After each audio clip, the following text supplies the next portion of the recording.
सोएब ने कहा कि जम्मू कश्मीर में CRPC 144 के तहत नया कानून लाया जाएगा। मजहबी जज्बात को ठेस पहुंचाने की कोशिश में सोशल मीडिया पर पैगाम भेजना या शेयर करना कानूनी जुर्म होगा। डीजीपी ने जम्मू में एक प्रेस कॉन्फ्रेंस से खिताब किया। डीजीपी ने कहा कि जम्मू कश्मीर पुलिस हर तरह से हजरत मोहम्मद सल्लल्लाहु अलैहि वसल्लम की शान का एहतराम करती है। ये हमारा फर्ज है और किसी को इस पर कोई शक नहीं होना चाहिए। ये भी हमारा फर्ज है कि किसी को भी फिरका वाराना हवाहगी में खलल डालने की इजाज़त दी जाए। उन्होंने कहा कि वो आवाम से अपील करते हैं कि जो लोग उनके जज्बात से खेलना चाहते हैं उनसे होशियार रहे। फिरका वाराना हवाहगी हमेशा से कश्मीरी अवाम का फख्र रही है।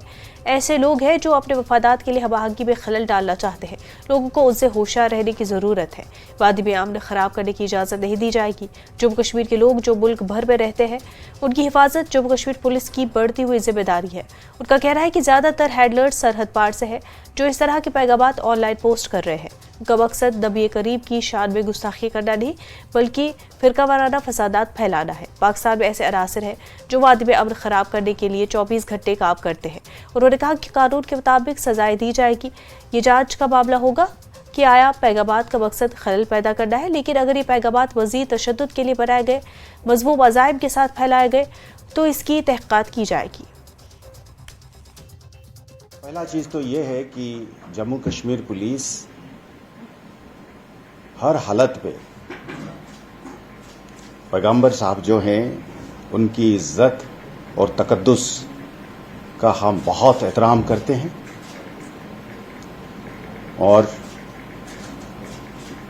किसी भी सूरत हाल पर हम इसको ठेस पहुंचने नहीं देंगे।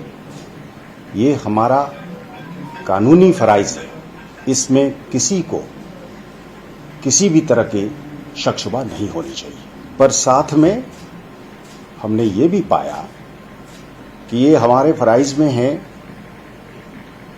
कि किसी भी शरपसंद अनासर को मजहबी जज्बात मजरू करने की इजाजत भी नहीं दी जाएगी। और हम सब बुलेटिन में फिलहाल इतना ही।